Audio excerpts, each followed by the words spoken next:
ನಮಸ್ತೆ, ನನ್ನ ಹೆಸರು ಆಶಾ ನೂಜಿ. ಶ್ರೀಮತಿ ಮಮತಾ ಶೃಂಗೇರಿ ಅವರು ಬರೆದಿರುವ ಕವನ ಸಂಕಲನ ಅಮೃತ ಬಿಂದು.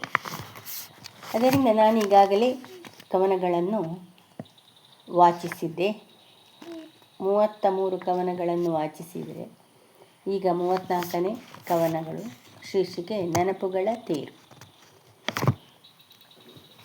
ನೆನಪುಗಳ ತೇರಲ್ಲಿ ದಿನವೂ ಮೆರವಣಿಗೆ, ನೆನಪುಗಳ ತೇರಲ್ಲಿ ದಿನವೂ ಮೆರವಣಿಗೆ, ಬದುಕೆಂದರೆ ಅದು ಮುಗಿಯದ ಬವಣೆ. ನೋವುಗಳು ಬದುಕಿನ ಹಾಳೆಗಳು, ಸುಖಗಳು ಇದರ ಇನ್ನೊಂದು ಮಗ್ಗಲು. ನೋವುಗಳು ಬದುಕಿನ ಹಾಳೆಗಳು, ಸುಖಗಳು ಅದರ ಇನ್ನೊಂದು ಮಗ್ಗಲು. ಬದುಕಿನ ಪುಸ್ತಕವಿದು ಇದೆ ಇನ್ನೂ ಬರೆಯಲು, ಬದುಕಿನ ಪುಸ್ತಕವಿದು ಇದೆ ಇನ್ನೂ ಬರೆಯಲು, ಯಾರ ಬದುಕು ಉಳಿದಿಲ್ಲ ಬರಿ ಸುಖದಲ್ಲಿ. ನೋವೇ ಬದುಕಲ್ಲ ಎಂದೂ ಲೋಕದಲ್ಲಿ, ನೋವೇ ಬದುಕಲ್ಲ ಎಂದೂ ಲೋಕದಲ್ಲಿ, ನೋವು ನಲಿವಿನ ಹೂರಣ. ಕಷ್ಟ ಸುಖಗಳು ಇರುವುದೇ ಜೀವನ, ನೆನಪಿನ ದೋಣಿಯಲ್ಲಿ ನಮ್ಮ ಪಯಣ. ಕಷ್ಟ ಸುಖಗಳು ಇರುವುದೇ ಜೀವನ, ನೆನಪಿನ ದೋಣಿಯಲ್ಲಿ ನಮ್ಮ ಪಯಣ. ನೋವನ್ನು ಮರೆತು ಮುಂದೆ ಸಾಗಬೇಕು, ನೋವನ್ನು ಮರೆತು ಮುಂದೆ ಸಾಗಬೇಕು, ಸಂತಸವನ್ನು ನಮ್ಮಲ್ಲೇ ಕಂಡುಕೊಳ್ಳಬೇಕು. ನೋವಿನ ನೆನಪಿನ ಅನುಭವದ ಮೇಲೆ, ನೋವಿನ ನೆನಪಿನ ಅನುಭವದ ಮೇಲೆ ಬದುಕಿನಲ್ಲಿ ಮುಂದಿನ ಹೆಜ್ಜೆ ಇಡಬೇಕು. ನೆನಪುಗಳನ್ನು ಯಶಸ್ಸಿಗೆ ಮೆಟ್ಟಿಲಾಗಿಸಬೇಕು. ಹಿಂದಿನ ನೋವು ನೆನೆದು ಇಂದು ನಗು ಬರಬಹುದು, ಹಿಂದಿನ ನೋವು ನೆನೆದು ಇಂದು ಬರಬಹುದು, ಹಿಂದಿನ ಖುಷಿಯ ನೆನೆದು ನಾಳೆ ಅಳಲೂಬಹುದು. ಸುಖಕ್ಕಾಗಿ ಹಂಬಲಿಸದೆ ನೋವಿನಲ್ಲಿ ಕಳೆದೋಗದೆ, ಸುಖಕ್ಕಾಗಿ ಹಂಬಲಿಸದೆ ನೋವಿನಲ್ಲಿ ಕಳೆದೋಗದೆ, ಅರಿತು ಸಮರಸದಿ ಬದುಕಬೇಕಿದೆ ನಾವು. ಧನ್ಯವಾದಗಳು. ಇನ್ನೊಂದು ಕವನ 35. ಶೀರ್ಷಿಕೆ ಮಾನವನಾಸೆ. ಭಗವಂತ ಸೃಷ್ಟಿಸಿದ ಈ ಭೂಮಿಯನ್ನು, ಭಗವಂತ ಸೃಷ್ಟಿಸಿದ ಈ ಭೂಮಿಯನ್ನು, ಎಲ್ಲರಿಗಾಗಿ ಸುಂದರ ವಸುಂಧರೆಯನ್ನು.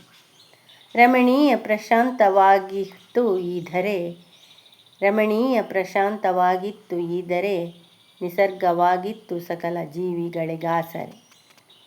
ಆದರೆ ಕೇಳಲಿಲ್ಲ ಮನುಜ ಭೂಮಿಯ ಕರೆ. ಜೀವ ಸಂಕುಲದಲ್ಲಿ ಮಾನವನೇ ಅಧಿಕ, ಜೀವ ಸಂಕುಲದಲ್ಲಿ ಮಾನವನೇ ಅಧಿಕ, ಆದರೂ ಸಾಕಾಗಲಿಲ್ಲ ಇನ್ನು ಬೇಕೆಂಬ ತವಕ. ಸಕಲ ಜೀವರಾಶಿಗಳಲ್ಲಿ ಮಾನವನೇ ಮೊದಲು, ಸಕಲ ಜೀವರಾಶಿಗಳಲ್ಲಿ ಮಾನವನೇ ಮೊದಲು, ಪ್ರಕೃತಿಯ ಜೊತೆ ಸ್ಪರ್ಧೆಗೆ ಇಳಿಯುವುದರಲ್ಲೂ. ಹಾರಿದ ಅಂತರಿಕ್ಷಕ್ಕೆ ಇಳಿದ ಅವಳ ಅಂತರಾಳಕ್ಕೆ, ಹಾರಿದ ಅಂತರಿಕ್ಷಕ್ಕೆ ಇಳಿದ ಅವಳ ಅಂತರಾಳಕ್ಕೆ. ಇನ್ನೆಷ್ಟು ತಾಳುವುದು ಹೇ ದುರುಳ ಮನುಜ, ಇನ್ನೆಷ್ಟು ತಾಳುವುದು ಹೇ ದುರುಳ ಮನುಜ, ಪ್ರಕೃತಿ ಈಗ ಕೋಪಗೊಳ್ಳುವುದು ಸಹಜ. ನಿಸರ್ಗದ ಕೋಪ ರೌದ್ರತೆಯ ಮುಂದೆ, ನಿಸರ್ಗದ ಕೋಪ ರೌದ್ರತೆಯ ಮುಂದೆ, ನಿನ್ನ ಶಕ್ತಿ ಯುಕ್ತಿಗಳು ಆಗುವವು ಹಿಂದೆ. ಪ್ರಕೃತಿಯ ಕೋಪಕ್ಕೆ ಬಲಿ ನೀ ಒಬ್ಬನೇ ಅಲ್ಲ, ಪ್ರಕೃತಿಯ ಕೋಪಕ್ಕೆ ಬಲಿ ನೀ ಒಬ್ಬನೇ ಅಲ್ಲ, ಜೊತೆಗೆ ಭೂಮಿಯ ಈ ಜೀವರಾಶಿಗಳೆಲ್ಲ. ಚಿಂತಿಸುತ್ತಿಹೆ ನೀನಿಂದು ಈ ಭೂಮಿ ಕ್ಷೇಮವಲ್ಲವೆಂದು, ಚಿಂತಿಸುತ್ತಿಹೆ ನೀನಿಂದು ಈ ಭೂಮಿ ಕ್ಷೇಮವಲ್ಲವೆಂದು, ಮುಳುಗಿ ಹೋದರೆ ನಮಗೂ ಹೊಸತು ಬೇಕಲ್ಲವೆಂದು.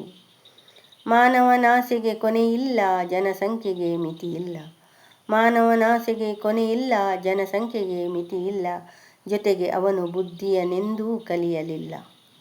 ತಾನು ತಾರದೆ ಇದ್ದರೂ ಬರುವಾಗ ಏನನ್ನು, ತಾನು ತಾರದೆ ಇದ್ದರೂ ಬರುವಾಗ ಏನನ್ನು, ಗಂಟು ಕಟ್ಟಿಕೊಂಡು ತಾ ಅಲೆಯುವನು ಎಲ್ಲೆಲ್ಲೂ.